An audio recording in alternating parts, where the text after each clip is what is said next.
Crime Stories PH, Ali Abulaban, ang TikToker na killer.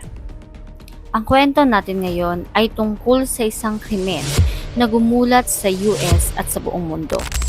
Kilala niyo ba si Ali Abulaban o mas kilala bilang Gene Kid sa TikTok?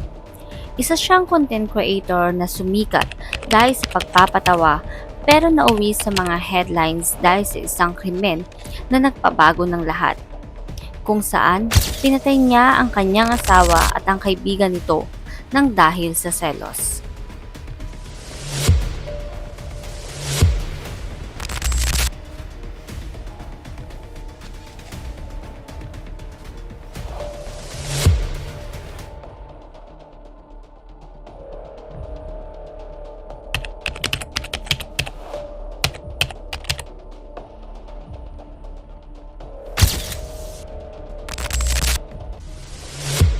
Magandang araw mga ka-crime listeners, ako si Van. Ito ang Crime Stories PH at sa channel natin na ito ay ibabahagi ko sa inyo ang mga kwentong krimen sa loob at labas ng bansa. At kung meron man kayong mga nais nating pag-usapan ay maaari kayong mag-request. Simulan na natin ang ating kwento. Case background. Si Ali Abulaban, isang 32 years old ng panahon ng krimen, isang former US Air Force member na may 940,000 followers sa TikTok at isang rising TikTok star. Kilala siya sa kanyang mga impersonation at comedy. Hindi lang siya isang content creator. Ang kanyang mga impersonations and comedic timing ay nagdala sa kanya sa libu-libong followers. Pero sa likod ng mga tawa ay may senyalis na pala ng problema. Napansin din ng mga kaibigan at pamilya ni Ali ang kanyang mood swings at controlling behavior, lalo na sa kanyang asawa na si Ana. Hindi naging madali ang relasyon ni Ali at Ana Abulaban.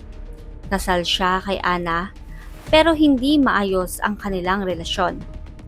May mga balitang tungkol sa selos, infidelity at mga problema sa bahay na lalong nagpahirap ng kanilang pagsasama. Ang desisyon ni Ana ay isang turning point pero nagpalala rin ito ng tensyon. Ilang beses din na may na-involved ng mga pulis sa away nila, ngunit paulit-ulit din namang pinapatawad ni Ana si Ali. Nasa gitna nila ang kanilang anak na nagpadagdag sa emotional na bigat sa kanilang pagsasama. October 2021 ay nagdesisyon si Ana na makipaghiwalay kay Ali at manirahan sa kanilang apartment sa San Diego kasama ang kanilang anak. Si Ali, sa nais na magkabalikan pa sila ng kanyang asawa, ay naisipang patagong magtiyagan si Ana. Gusto niyang malaman kung may ibang lalaki ba ito, kaya naman ay nag-install siya ng isang spyware sa iPad ng kanilang anak, kung saan maririnig nito ang lahat ng nasa paligid ng iPad nito. At araw na nangyari ang krimen ay kasalukuyan siyang nakikinig sa device ng anak at narinig nito sa monitor na nandoon ang kaibigan ni Ana na si Rayburn na pinaghihinalaan itong bagong boyfriend ng kanyang asawa. Kaya naman dali-dali itong nagtungo sa tinutuluyan nitong apartment. 3 ulit siyang nakita sa CCTV footage bago ang krimen. 2 sa bandang parking lot at 1 naman ay sa elevator, kung saan ay casual pa itong nakipagbatian sa kapitbahay nito sa apartment. Crime details. Noong October 21, 2021, nagbago ang lahat dahil sa isang trahedya. Lihim na pumasok si Ali sa apartment ni Ana May dala siyang baril at kanyang pinagplanuhan ang kanyang balak. Nang makita niya ang magkaibigan ay pinaputukan niya si Anna at ang kaibigan nitong si Rayburn Baron habang nakaupo sila sa sofa. Una nitong pinaputukan si Rayburn ng 3 beses at isa naman ay sa ulo mismo ni Anna. Nakuha pa niyang kuhanan ng litrato ang krimen at isend ito sa kanilang pamilya at mga kaibigan. Pagkatapos ng krimen ay dali-dali itong umalis ng apartment patungong eskwelahan ng kanilang anak at kinuha ni Ali ang kanilang anak sa school at kalaunan ay inamin niya ang krimen sa mga kamag-anak. Si Anna Abulaban ay 28 years old at si Rayburn Baron naman ay 29 years old nang mangyari ang krimen.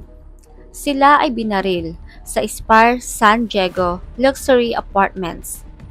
Naaresto si Ali sa kaparehong araw.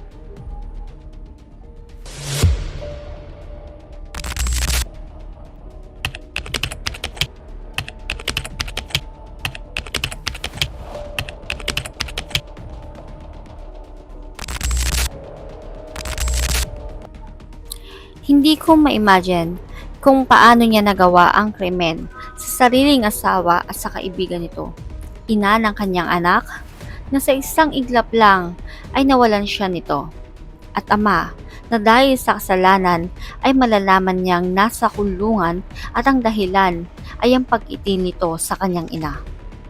Napakasakit nito para sa kanilang anak. Investigation and trials. The evidence. Dahil sa mga surveillance footage, mga saksi at mismong pag-amin ni Ali ay nagkaroon ng sapat na ebidensya at noong May 2024, napatunayang guilty si Ali sa 2 counts first-degree murder. September 2024, pinatawan siya ng 2 magkasunod na life term na walang parole. Dagdag pa ang 50 years to life in prison. Resolution. February 2025, nag-file si Ali ng apela at sinasabing crime of passion ito, pero nanatili ang guilty verdict. Sa huli, the court sentenced him on 2 counts of life term without parole and 50-year life in prison. Ngayon ay nakakulong siya sa California State Prison. Reflection. Mga ka-crime listeners, ang kasong ito ay paalala na kahit sikat ka online, hindi ka ligtas sa mga consequences ng iyong mga ginawa. Hindi ka mapoproteksyonan ng kasikatan laban sa hustisya. Patuloy ang pagdadalamhati ng pamilya ni Anna at Rayburn, pero naipagkaloob naman ang hustisya. Mga ka-crime listeners, ang kwento ni Ali Abulaban ay nagpapatunay na kahit isa kang sikat na influencer ay wala kang takas sa hustisya. Lagi nating tatandaan na ang mga kwento ng krimen ay hindi lang tungkol sa mga biktima. Dahil ito ay tungkol sa mga biktimang ang buhay ay may mga sariling pamilya, kaibigan at pangarap na hindi na madudungtungan pa dahil sila ay ninakawan ng pagkakataon at buhay. Ako ay nagpapasalamat dahil umabot kayo sa dulo ng ating kwento. Huwag kakalimutang mag-follow, like, share and subscribe para sa mga upcoming crime stories. Ako si Van at ito ang Crime Stories PH.